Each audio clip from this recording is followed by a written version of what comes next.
The Galactic Department of Relocation and Colonization had exactly one job: keep sentient beings away from planets that would kill them. For 3,000 years, they had maintained a spotless record: 0 deaths, 0 lawsuits, 0 interstellar incidents involving widows demanding compensation from bureaucrats who approved obviously suicidal colonization requests. And then humanity discovered the application portal.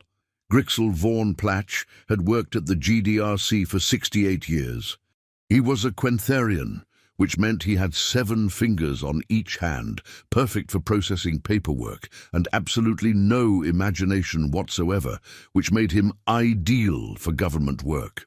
His desk sat in Processing Station 93, surrounded by towers of denial stamps, rejection forms, and a coffee mug that read, "Another day, another 1,000 denied applications." He loved his job the way a stone loves being a stone.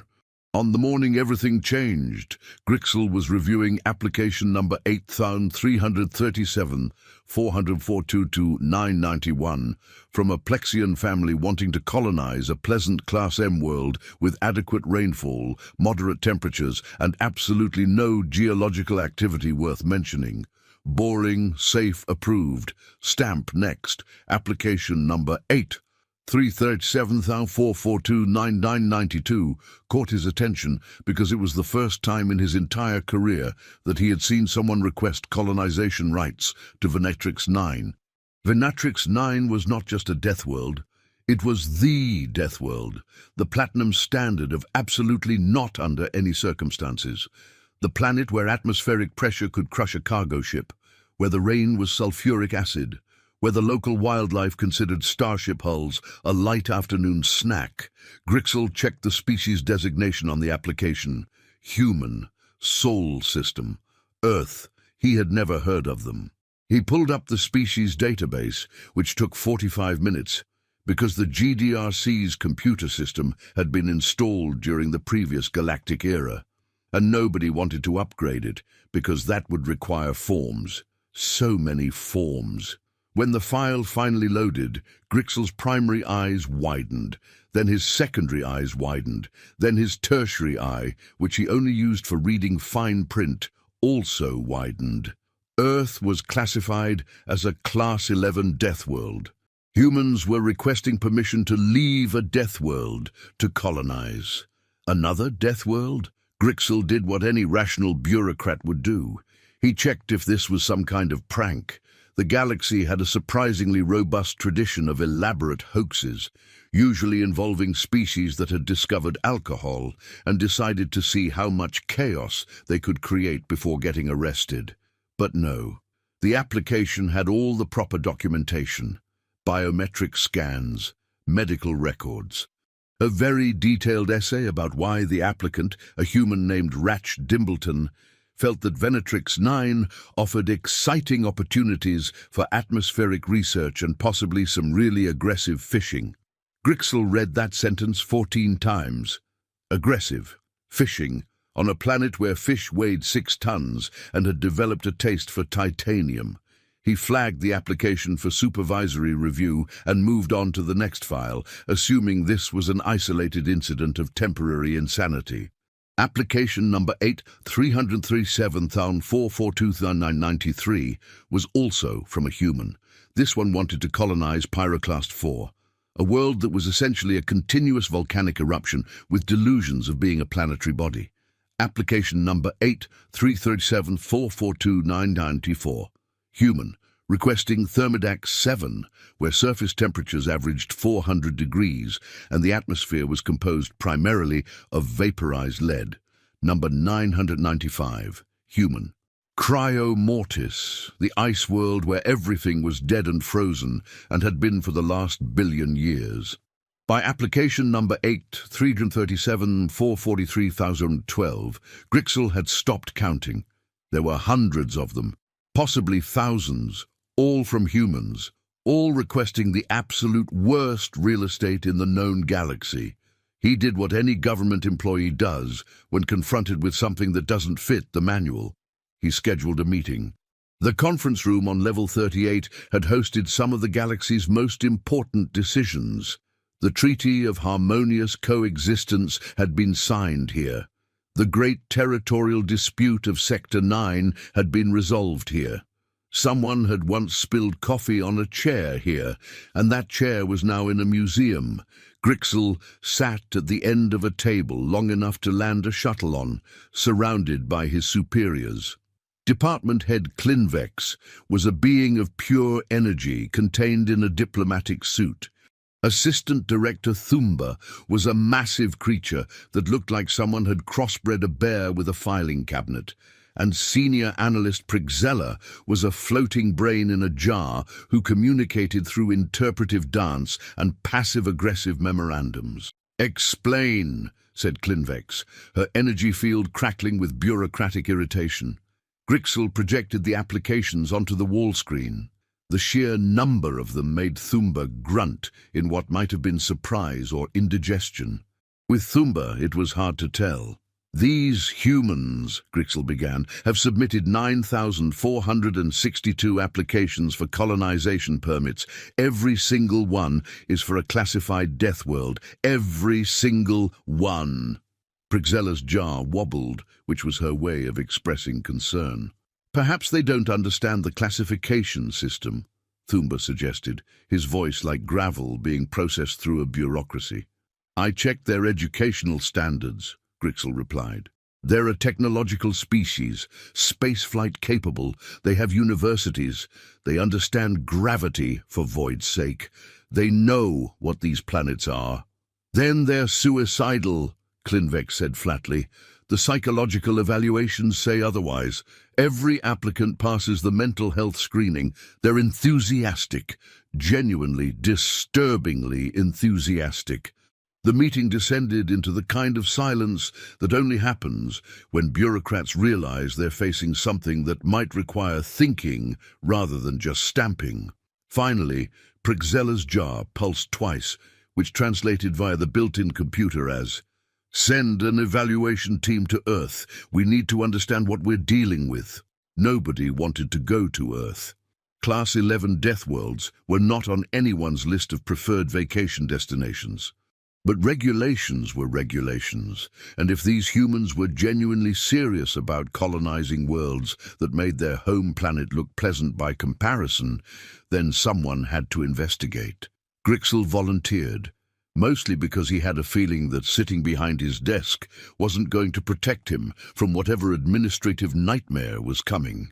3 weeks later, he found himself aboard the evaluation shuttle Bureaucratic Necessity, accompanied by xenobiologist Horlix Pren, a spider-like creature with too many PhDs and not enough social skills, and security officer Duvrak, who was essentially a sentient tank with a badge. They approached Earth with the kind of caution normally reserved for approaching unexploded ordnance. "Sensors indicate atmospheric oxygen levels of 21%, Horlix reported, her 17 eyes scanning the data feeds. "That's insane. One spark and the whole atmosphere could combust." "I'm reading gravitational force of 9.8 meters per second squared, Duvrak added. "My combat suit is compensating, but without it I'd be crushed within hours." "The local wildlife," Horlix continued, her voice rising with each word, "includes creatures called mosquitoes that drink blood, sharks that are essentially swimming murder machines, and something called a hippopotamus that kills more humans annually than wars do. And they live here," Grixel whispered. "They evolved here," Horlix corrected. "This isn't their homeworld because they conquered it. It's their homeworld because they survived it." The shuttle landed at a facility called the United Nations Interstellar Relations Office, which was a nice way of saying the place where we meet aliens so they don't panic when they see our cities. The building was made of glass and steel, materials that seemed unnecessarily fragile for a species that lived on a planet trying to kill them. They were greeted by Ambassador Yolanda Finch, a human female who smiled at them with an expression that Grixel's cultural database identified as friendly, but his instincts interpreted as predatory. "Welcome to Earth," she said with alarming enthusiasm. We're so excited that you're here. Can I offer you some coffee? What's coffee? Grixel asked carefully. Oh, it's a mild stimulant we make from ground-up seeds. Helps us stay awake. You need chemical assistance to maintain consciousness, Horlicks asked, horrified. Well, we don't need it, but we certainly want it. Most of our civilization runs on the stuff. Yolanda laughed, as if this was funny rather than deeply concerning. She led them through the facility, past windows that showed a view of something called Manhattan, a collection of towers so tall they seemed to mock the concept of structural engineering. So, Yolanda said, settling into a conference room that smelled faintly of the aforementioned coffee and something else Grixel's sensors identified as cleaning products that could double as chemical weapons. I understand you're here about our colonization applications? Yes, Grixel said, pulling out his datapad. We've received nearly 10,000 requests from your species, all for worlds classified as uninhabitable. Oh, those! Yolanda's face brightened. Yes, we're very interested in expanding. Earth is getting a bit crowded, you see, and you thought you'd move to planets that will kill you, Duvrak interrupted, his security instincts overriding his diplomatic training. Yolanda looked confused. Well, they're not that bad, are they? I mean, we've seen the classification reports. Venatrix 9 has some pressure issues, sure, but nothing a good engineering team couldn't handle. And Pyroclast 4 has amazing geothermal energy potential. Pyroclast 4 is a volcanic nightmare, Horlicks shrieked, her composure completely abandoned. The surface is liquid rock. So was Hawaii once, Yolanda said with a shrug. Now it's a tourist destination. Things change. You just have to be patient and have good insurance. Grixel felt something he had never experienced in 68 years of government service. Complete and utter administrative panic. Ambassador Finch, he said slowly, do you understand what a Deathworld classification means? Sure, it means the planet has environmental conditions that are hostile to most forms of life. But that's a pretty broad category, isn't it? I mean, what's hostile to you might be comfortable to us. She pulled up a holographic display showing Earth statistics. Grixel watched with mounting horror as she cheerfully narrated their planetary conditions. We've got storms that can level cities, earthquakes that reshape continents, volcanoes, tsunamis, tornadoes, hurricanes, blizzards. Our oceans are filled with creatures that can swallow boats. Our deserts can kill you in 3 days without water. Our mountains are so tall you can't breathe at the top, and don't even get me started on Australia. What's Australia? Duvrak asked, immediately regretting the question. Oh, it's wonderful. It's a continent where almost everything is venomous, poisonous, or just waiting for you to turn your back so it can kill you. We have spiders the size of dinner plates, snakes that can kill you in minutes, jellyfish that can stop your heart, and birds that will literally kick you to death if you annoy them. It's lovely. Great tourism industry. The 3 members of the evaluation team stared at her in absolute silence. And you choose to live there, Grixel finally managed. Well, yes. I mean, it's not all bad.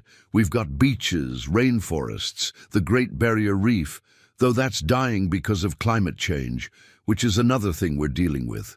We're sort of accidentally destroying our own atmosphere through industrial activity. Isn't that wild? It was at this moment that Grixel realized something that would fundamentally change galactic colonization policy forever. Humans had no frame of reference for safe. They had evolved on a planet that was actively trying to kill them, and they had somehow interpreted this as normal. They didn't see danger the way other species saw danger. They saw challenges, opportunities, real estate potential. Ambassador Finch, he said carefully, I think we need to speak to some of your colonization applicants directly. Would that be possible? Oh, absolutely. I've got a few waiting in the next room. They're very eager to talk to you. She led them to an adjacent conference room where 3 humans waited with expressions of barely contained excitement. The first was a male with grey hair and laugh lines around his eyes, wearing what appeared to be outdoor recreational clothing. The second was a younger female covered in scientific instruments, and what Grixel's database identified as excessive enthusiasm. The third was another male who looked like he had wrestled something large and lost, based on the scars. "This is Nigel Crompton, Vera Blackwood, and Hutch Landry," Yolanda announced. "They're among our most passionate applicants." "Passionate," Grixel repeated weakly. "Thrilled to meet you," Nigel said, pumping Grixel's hand with what felt like enough force to dislocate something. "I've applied for Venatrix 9. Always wanted to study extreme pressure ecosystems. The acid rain is a bit of a concern, but that's what sealing is for, eh?" "You want to study the wildlife?" Horlicks asked in disbelief. "Well, someone has to. Can you imagine the evolutionary adaptations, the biological mechanisms required to survive in those conditions? It's fascinating. Plus, I hear the fish are enormous. Been fly fishing all my life, and I've always wanted a proper challenge." "The fish will eat you," Duvrak said flatly. "Not if I eat them first." Nigel laughed like this was the most reasonable response in the universe. Vera spoke next, her voice rapid-fire with excitement. "I've applied for Thermidax 7. The lead vapor atmosphere creates these incredible pressure systems, and the temperature differentials could teach us so much about atmospheric dynamics. Plus, the potential for high-temperature materials research is endless. We could develop alloys that—" "You'll be vaporized," Horlicks interrupted. "Not in a proper containment suit. I've already drafted 17 designs. Want to see?" She pulled out a datapad before anyone could refuse. Hutch was quieter, but his eyes had the look of someone who had seen things and decided to see more things. "I applied for Cryo Mortis. Been a polar researcher for 20 years. Earth's poles are too crowded now. Need somewhere with real isolation, real cold, somewhere you can hear yourself think." "There's nothing there," Grixel protested. "It's a dead world, frozen, nothing grows, nothing lives." "Exactly," Hutch said with a smile that was somehow more disturbing than Nigel's enthusiasm or Vera's manic energy. "Perfect peace and quiet." The evaluation team retreated to their shuttle that evening with psychological damage that would require years of therapy.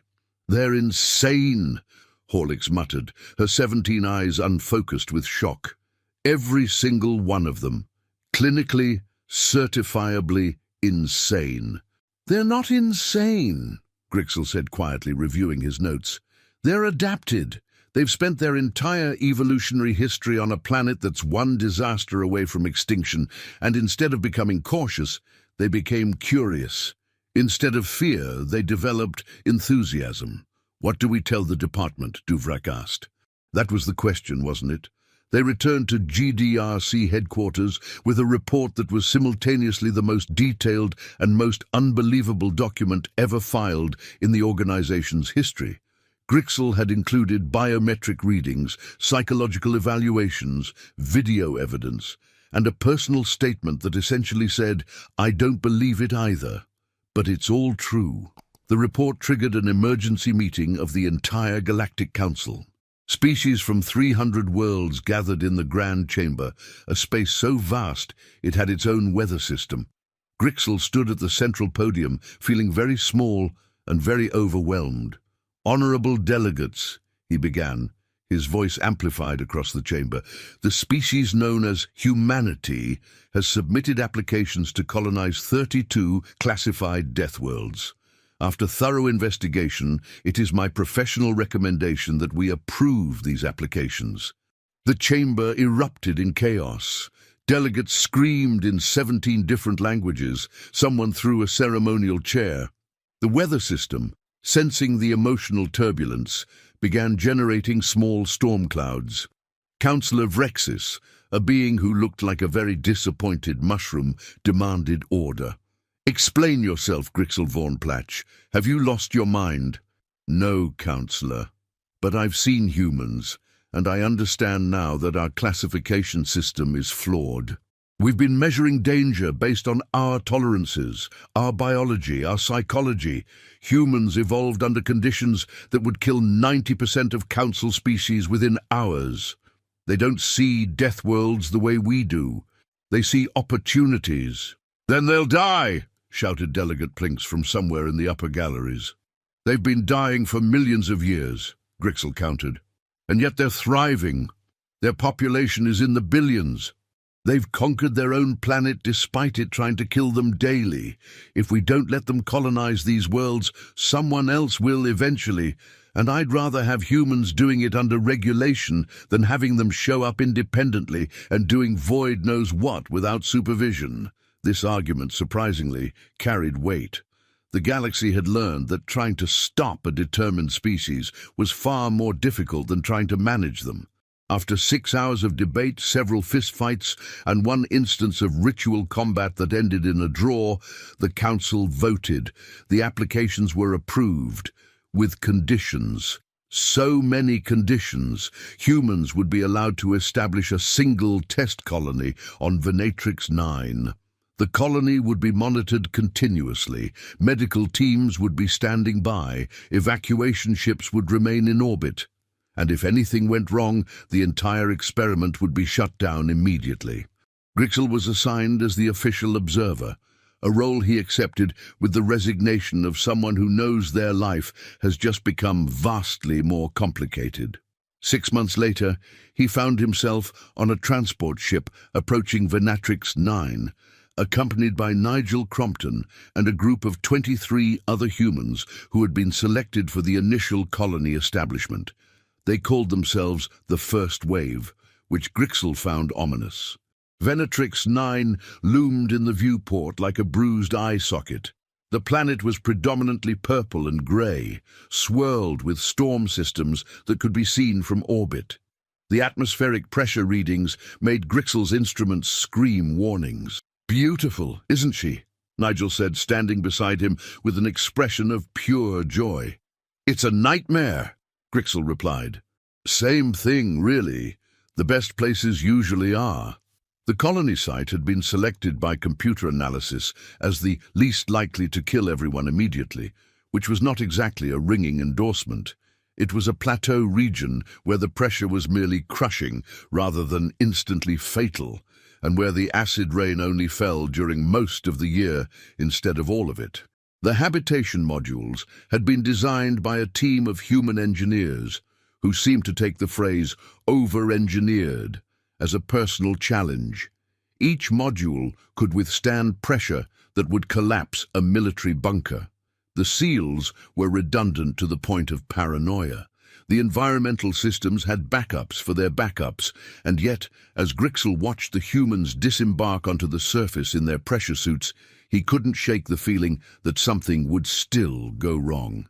The first week was surprisingly uneventful. The humans assembled their habitat modules, tested their systems, and established basic infrastructure. They communicated with the orbital monitoring station every 6 hours, reporting their status with cheerful efficiency. By the second week, Grixel began to relax. Perhaps this would work. Perhaps humans really were adapted for this. Then the local wildlife found them. The creature that emerged from the sulfuric swamps was approximately the size of a cargo shuttle. It had 12 legs, armor plating that shrugged off industrial cutting lasers, and an appetite that could only be described as apocalyptic. The science team had designated it Species Venatrix Alpha 1. The humans immediately named it Gary. "Gary?" Grixel shrieked over the communication system as he watched the creature circle the habitat. "You named a 12-legged killing machine Gary? Seemed friendly." Nigel's voice came back, distorted by the pressure interference but somehow still cheerful. "Hasn't attacked us yet. It's sizing you up. It's trying to figure out if you're food."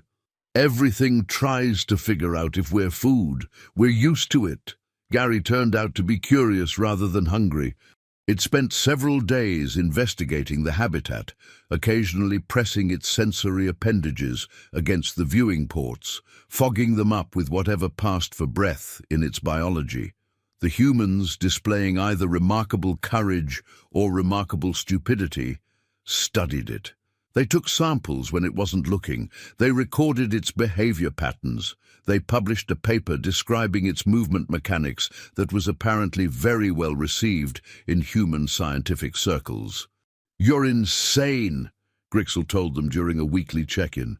"We prefer dedicated," Vera replied, showing him footage of Gary attempting to eat one of their external sensor arrays. "Look at those mandibles. The articulation is incredible." By month 3, the colony had expanded to include 6 habitat modules and a small agricultural dome where the humans were attempting to grow food in Venatrix 9's toxic soil. The experiments were 90% failures, but the humans seemed delighted by the 10% that showed promise. "We've got spore growths from the soil samples," Vera announced during a video call that Grixel had started scheduling, because watching humans be enthusiastic about near-death experiences had become his primary form of entertainment. "They're technically toxic, but we think we can breed that out in a few generations. Or you could just eat the food supplies we send you," Grixel suggested. "Where's the fun in that?" Month 4 brought the acid rain season. The human habitat locked down as storms raged across the plateau with enough force to strip metal. Grixel watched the sensor readings with growing panic, certain he was about to witness the colony's destruction. The humans threw a party. "It's like a hurricane watch party," Hutch explained, his face appearing on the video feed against a background of humans eating snacks and playing games while environmental Armageddon raged outside. "We used to do these on Earth. Just wait out the storm, have some food, tell stories. It's nice." "Your habitat could collapse," Grixel protested. "Hasn't yet." The storms lasted 3 weeks. When they finally cleared, every single human was not only alive, but seemed refreshed. They reported improved morale, better team cohesion. Someone had taught someone else how to play a card game called poker, which had apparently become a colony-wide obsession. Month 6 arrived with an incident that would change everything. One of the external power generators failed. Not dramatically, just a simple mechanical breakdown that could happen to any equipment under stress. But on Venatrix 9, simple problems became catastrophic very quickly. The habitat's backup systems engaged immediately, but they weren't designed to run indefinitely. The humans had approximately 72 hours to repair the generator, or they'd need to evacuate. Grixel prepared the evacuation ships. The humans prepared their tools. Nigel and 2 engineers named Paloma Wexler and Brooks Fenimore suited up in the heavy-duty pressure armor that made them look like walking tanks. They carried enough equipment to perform field repairs under conditions that would kill most species in seconds. "You can't go out there," Grixel pleaded. "The pressure will crush you. The atmosphere will corrode your suits. There are things in the swamp that will try to eat you." "Probably," Nigel agreed cheerfully. "But the generator won't fix itself, and we're not leaving over something this simple." Grixel watched through the external cameras as the 3 humans trudged through conditions that his instruments could barely measure. The pressure readings made his screen flicker. The wind speeds were categorized as unsurvivable. Gary, the 12-legged nightmare, was lurking somewhere in the vicinity, probably waiting to see if humans were crunchy. It took them 6 hours. 6 hours in hell, working with tools that kept corroding, fighting pressure that made every movement exhausting, all while something large circled them in the murky distance. When they finally returned to the habitat, dragging themselves through the airlock like they'd just run a marathon through a meat grinder, the power generator was working, and they were laughing. "That," Paloma gasped, pulling off her helmet, "was amazing. Did you see the pressure differential? The equipment performed better than specifications." "I thought Gary was going to eat us for sure," Brooks added, grinning. "He came right up to us. I got video." Grixel stared at them through the monitor, trying to understand what he was seeing. These beings had just survived something that should have been impossible, and they were treating it like an adventure. That's when he finally understood. Humans weren't brave. They weren't fearless. They were something far more dangerous. They were enthusiastic about surviving. His report to the GDRC was simple. The colony is stable. The humans are thriving. We have significantly underestimated this species. By the 1-year mark, the Venatrix 9 colony had grown to 50 humans. They had established 3 separate habitat clusters, built a research station that was producing scientific papers at an alarming rate, and had somehow domesticated Gary, who now showed up regularly for feeding time and let the humans take samples in exchange for chunks of synthesized protein. The galaxy watched with a mixture of horror and fascination. Other human colonization applications began moving through the approval process. Pyroclast 4 received its first settlers, a group of geologists who sent back messages about spectacular views and amazing mineral deposits while living on a planet that was actively erupting. Thermidax 7 attracted atmospheric scientists who were having the time of their lives studying pressure systems while wearing suits that could withstand the surface of a star. Cryomortis got Hutch and a group of researchers who reported that the absolute silence and isolation were perfect for meditation and long-term studies. Within 3 years, humans had established permanent colonies on 28 Deathworlds. The GDRC had to create an entirely new classification system.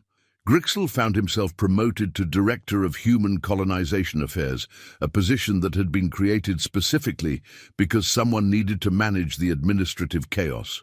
His office was now filled with applications from other species who wanted to know if they could colonize Deathworlds too. The answer was usually no. The galaxy had learned something important. Deathworld classifications were relative. What was deadly to the Quentharians, or the Plexians, or the Vrexians was simply challenging to humans. Earth had been a brutal teacher, and humanity had learned its lessons well. But the real change happened when the human colonies started producing results. The atmospheric data from Thermidax 7 revolutionized weather prediction across 3 sectors. The pressure-resistant materials developed on Venatrix 9 were already being incorporated into spacecraft designs. The geological surveys from Pyroclast 4 had discovered mineral deposits worth trillions. The Deathworlds weren't just survivable, they were profitable. The Galactic Council convened again, this time not to debate whether humans should be allowed to colonize Deathworlds, but to discuss how to handle the economic implications. "They're creating entire industries," Delegate Corvus announced, waving a data pad filled with economic projections. "Resource extraction, extreme environment tourism, specialized equipment manufacturing, they've turned our most useless planets into assets." "Should we be concerned?" Councillor Vrexis asked, still looking like a disappointed mushroom, but now a worried, disappointed mushroom. Grixel, attending as an expert witness, considered the question carefully. Concerned, perhaps, but preventing human expansion at this point would be like trying to stop a glacier with a stern warning. They're not aggressive, they're not conquering, they're just persistent and enthusiastic, and those 2 qualities, combined with their particular survival adaptations, make them inevitable. The Council had no response to that. 5 years after the first colony was established, Grixel visited Venatrix 9 again for an anniversary inspection. The original plateau site was now a proper settlement with over 200 residents. They had built greenhouses, research facilities, residential blocks, and what they called a pub, which was apparently a social gathering place where humans consumed alcohol and told exaggerated stories about their experiences. Nigel met him at the landing pad, older now but no less enthusiastic. Gary lurked in the background, having grown considerably and now sporting a collar with a tracking device that the humans insisted was for his safety. "Well, come see what we've built," Nigel said, leading Grixel through the settlement. The place was alive in a way that contradicted everything Grixel understood about Deathworlds. Yes, the external conditions were still hostile. Yes, people still wore pressure suits outside. Yes, there were still dangers. But inside the habitats, humans had created home. There were families. Children who had been born on Venatrix 9, who knew no other world. They played games in the common areas, attended school in pressurized classrooms, and grew up thinking that 12-legged creatures the size of shuttles were just normal neighbors. "We're requesting permission to expand to the southern continent," Nigel mentioned casually as they walked. "There's a fascinating ecosystem there that we want to study. Also, some of the younger generation are getting restless. They want their own challenges." "Their own challenges?" Grixel repeated. "They're already living on a death world." "Well, yes, but this is home now. They want to explore. It's human nature." That phrase had become Grixel's least favorite in the galactic lexicon. Its human nature was used to explain everything from why they climbed dangerous mountains, to why they kept venomous creatures as pets, to why they thought competitive eating contests were reasonable entertainment. The expansion was approved, naturally. At this point, trying to slow human colonization was administratively impossible. They filled out all the right forms, passed all the safety inspections, and demonstrated the kind of competent determination that bureaucrats found impossible to deny. 8 years after the initial colony, something unprecedented happened. A non-human species applied to join a human Deathworld colony. The applicants were Threxians, a species of careful, methodical beings who had spent most of their civilization avoiding risk. But they had young scientists who wanted to study the unique evolutionary adaptations happening in human-colonized environments, and they argued that human safety protocols had proven effective enough to protect even non-human species. The application created a crisis in the GDRC. "If we let them go, we're responsible for their safety," Director Thumba protested. "If something happens, if we don't let them go, we're denying them opportunity based on species," Grixel countered, "which violates about 15 different anti-discrimination laws. Besides, the humans have offered to take full responsibility for their safety. They're treating it like hosting exchange students." The application was approved with so many liability waivers that the contract was longer than some planetary constitutions. 6 Threxian scientists arrived on Venatrix 9 6 months later. The humans treated them like visiting royalty, assigning mentors, providing specialized equipment, and generally ensuring they survived. Not only did the Threxians survive, they published. Their papers on human adaptive psychology became required reading in xenobiology courses. They documented how human colonies had developed their own cultures, mixing Earth traditions with adaptations to their new environments. They studied the psychological mechanisms that allowed humans to thrive under stress, and when they returned to their homeworld after 18 months, they were changed, more confident, more willing to take calculated risks. They had learned something from humans that couldn't be taught in classrooms. The galaxy began to wonder, were humans colonizing Deathworlds, or were Deathworlds colonizing humanity into something new? By year 10, 32 Deathworlds hosted human colonies with a combined population exceeding 100,000. The Venatrix 9 settlement had become a proper city with its own government, economy, and cultural identity. Children born there had never seen Earth, but carried human resilience in their genes and their attitudes.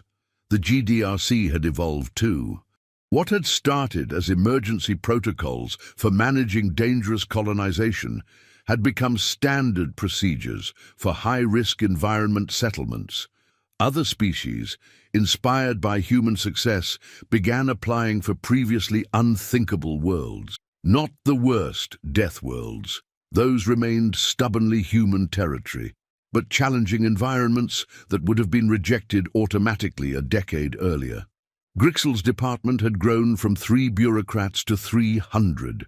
They processed applications for extreme environment colonies, coordinated research initiatives, managed the increasingly complex web of regulations that governed life on worlds that were actively trying to kill their inhabitants. And through it all, the humans kept thriving. Grixel attended the 10-year anniversary celebration on Venatrix 9 with mixed feelings, pride in having managed this chaos, exhaustion from dealing with the constant stream of applications, incidents, and administrative nightmares, and a strange sort of affection for these bizarre beings who had made impossible seem routine.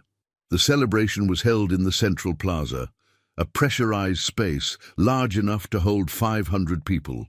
Humans had decorated it with what they called streamers and balloons, celebratory items that seemed dangerously frivolous for a Deathworld settlement. Nigel, now grey-haired and weathered but still energetic, gave a speech about their journey. He talked about the early fears, the challenges overcome, the discoveries made. He thanked the GDRC for taking a chance on them, which made Grixel uncomfortable, because he wasn't sure taking a chance adequately described reluctantly approving applications because denying them seemed legally problematic. But the real moment came when a young human woman stepped forward. Her name was Kessa Crompton, Nigel's daughter, born on Venatrix 9 7 years ago. She had never breathed unfiltered air, never felt natural sunlight without a pressure suit, never known a world that wasn't trying to kill her. And she looked happy. "I want to thank everyone who made this possible," she said in a clear voice that carried across the plaza. "Because of you, I have a home, not Earth, not some safe planet where everything is easy. Here, where the storms rage and the pressure crushes, and Gary sometimes tries to eat our equipment. This is my world, and I wouldn't trade it for anything." The crowd erupted in applause. Grixel felt something uncomfortable in his chest region that might have been emotion or possibly indigestion from the human food he'd tried earlier. After the celebration, Nigel found him on an observation deck overlooking the settlement.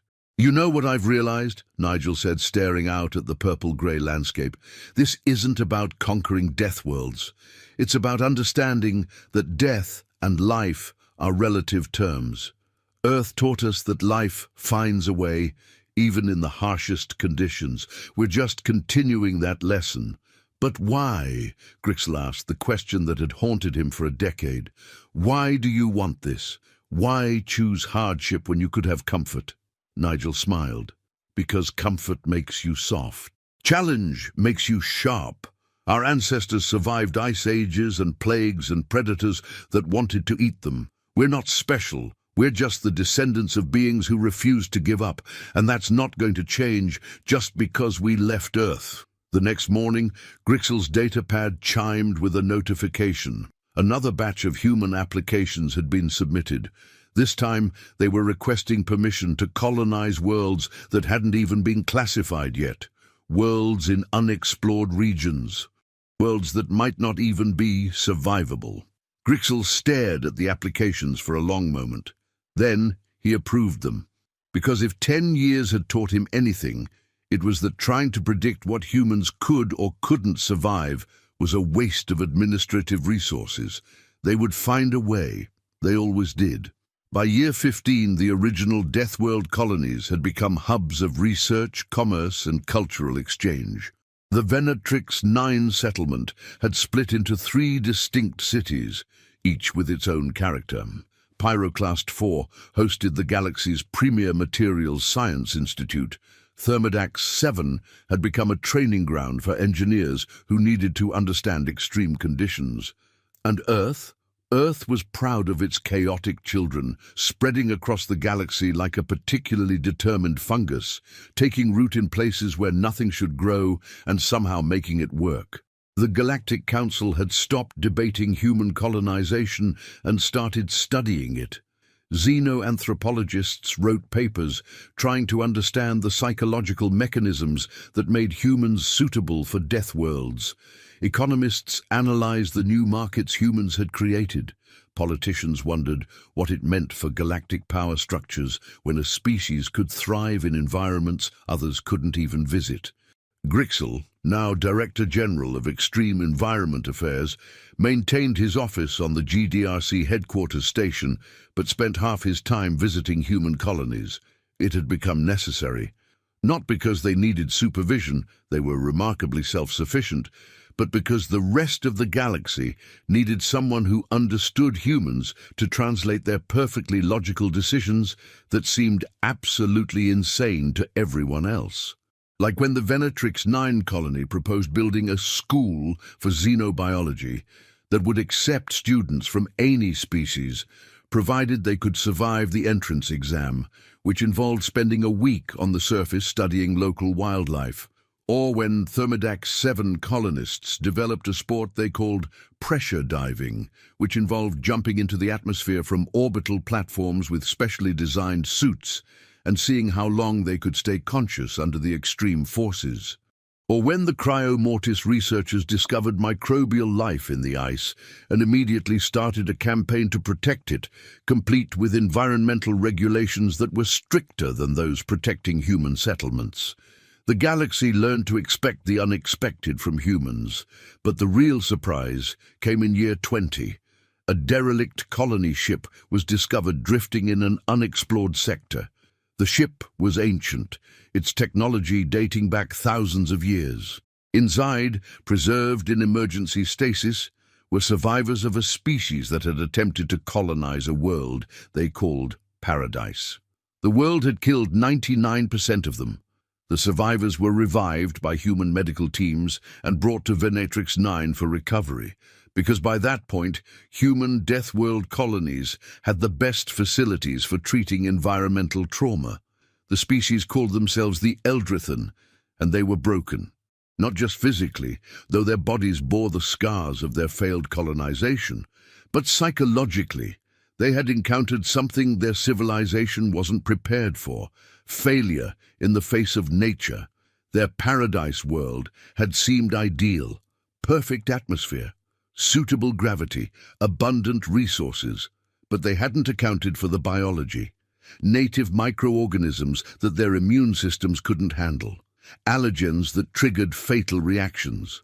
An ecosystem that looked peaceful but was fundamentally incompatible with Eldrithan physiology. They had fled, but by then it was too late. Their colony ship systems had failed. They had drifted, assuming they would die in the void, and then humans found them. The Eldrithan leader, an ancient being named Velithos, sat in the Venatrix 9 medical facility, staring out at the settlement with hollow eyes. "You live here?" he asked Grixel during a visit. "Voluntarily." "They do," Grixel confirmed, "for 20 years now. But this world is hostile. The atmosphere, the pressure, the creatures." "By whose standard?" Grixel asked gently. "Yours? Mine? The humans evolved on a world that would horrify you." "This is practically pleasant by comparison." Velithos was silent for a long time. "We thought we could conquer nature. We thought technology was enough. We were wrong." "You weren't wrong," came a voice from the doorway. Nigel entered, older now, but still vibrant. "You just had different preparation. Your species evolved on a gentle world. You developed technology and peace. That's not weakness, that's fortune. You were lucky." "Lucky?" Velithos's voice cracked. "We died. Some of you died," Nigel corrected. "But you're here now, alive, and you can learn. We did. Earth taught us that nature doesn't care about your plans. It doesn't care about your technology. It just is. And you either adapt or you don't. But the beautiful thing, adaptation can be taught." Over the following months, the Eldrithan survivors lived among the humans. At first, they couldn't understand how anyone could be happy in such conditions. The constant threat, the necessary precautions, the acceptance that at any moment something could go catastrophically wrong. But slowly, they began to see what humans saw: not danger, not death, but life persisting against odds. They saw children playing in pressurized parks, laughing at Gary when he pressed his sensory appendages against the transparasteel. They saw scientists excited about discovering new species of extremophile bacteria. They saw engineers proud of systems that could withstand conditions that would crush starships. They saw community built in defiance of a universe that said community shouldn't exist here. Velithos sought out Grixel one evening as the settlement's artificial sunset illuminated the purple-grey landscape. "I understand now," the Eldrithan said quietly. "It's not that humans don't feel fear, it's that they feel something stronger than fear." "What's that?" Grixel asked. "Curiosity, determination, the absolute refusal to let the universe tell them where they can or cannot make a home." Velithos paused. "My people need to learn this. Could we stay?" The request wound its way through proper channels. The Eldrithan survivors were granted refugee status and permission to remain on Venatrix 9 as long as they needed. Some eventually returned to their civilization, carrying stories of human resilience that would become legends. But others stayed. They integrated into the colony, learning human approaches to survival, contributing their own knowledge and perspectives. They became part of the strange, impossible community that had grown on a world where nothing should live. By year 25, something remarkable had happened. The concept of Deathworlds had fundamentally changed in galactic consciousness. They were no longer just avoided territories marked on maps. They were frontiers, places where those willing to take risks could build something new. Human colonies had proven it was possible. And where humans led, others followed, carefully, with proper equipment and human advisors, and a healthy respect for environmental hazards. The GDRC had become the galaxy's premier authority on extreme environment colonization. What had started as a desperate attempt to manage one reckless species had evolved into a comprehensive system for expanding galactic civilization into previously unthinkable territories. Grixel, now elderly by Quentherian standards, sat in his office reviewing the latest expansion proposals. 73 applications this month, 42 from humans seeking even more challenging worlds. 31 from other species wanting to try human-proven Deathworld sites with proper support. His communicator chimed, a message from Venatrix 9. Nigel had died peacefully in his sleep, surrounded by family, after spending 26 years on a world that should have killed him in 26 minutes. Grixel felt the weight of those years. He had watched this impossible experiment succeed beyond anyone's projections. He had seen humans turn the galaxy's worst real estate into thriving communities. He had witnessed the birth of an entirely new approach to colonization, one that acknowledged that habitable was a matter of perspective and preparation rather than absolute condition. And he had learned something that would have seemed absurd 30 years ago. Sometimes the best way to survive is to stop trying to eliminate risk and start learning to thrive within it. The funeral on Venatrix 9 was attended by thousands, humans from across 32 Deathworlds, alien species who had been inspired by human determination. Even Gary showed up, lurking at a respectful distance, having somehow learned that this gathering was important. Kessa Crompton, now an adult and head of the Venatrix 9 Colonial Council, gave the eulogy. "My father believed that home isn't where you're safe. Home is where you belong, where you find purpose, where you build something worth protecting." He found that here, on a world that tried to kill him every day for 26 years, and he wouldn't have traded a single moment of it. She looked out at the gathering. "We are Venatrix born now, some of us, but all of us are shaped by this place, by the challenges it presents, by the strength it demands, by the community it forges. My father used to say that Earth made humanity resilient, but Venatrix 9 made us proud." The crowd was silent in the way that only happens when truth is spoken. After the ceremony, Grixel stood on the observation deck where he had spoken to Nigel years ago. The settlement had grown beyond recognition. What had been a small cluster of habitats was now a sprawling city with its own culture, economy, identity. And beyond Venatrix 9, across the galaxy, 31 other human Deathworld colonies were doing the same thing, growing, evolving, becoming something uniquely themselves while remaining essentially human in their approach to adversity. Grixel pulled up his datapad one last time. there was a new application, a human named Tilda Revston, requesting permission to colonize a world in the Outer Rim that hadn't been fully surveyed yet. Preliminary scans indicated extreme radiation, seismic instability, and atmospheric conditions that were theoretically survivable but not recommended. Naturally, the human was enthusiastic about it. Grixel approved the application without hesitation, because 30 years of watching humans had taught him the most important lesson in xeno-administrative affairs. When a species evolves on a death world, everywhere else is just practice. The galaxy had labeled 32 planets as death worlds and expected them to remain eternal monuments to uninhabitability. Humanity looked at that list and saw a housing market.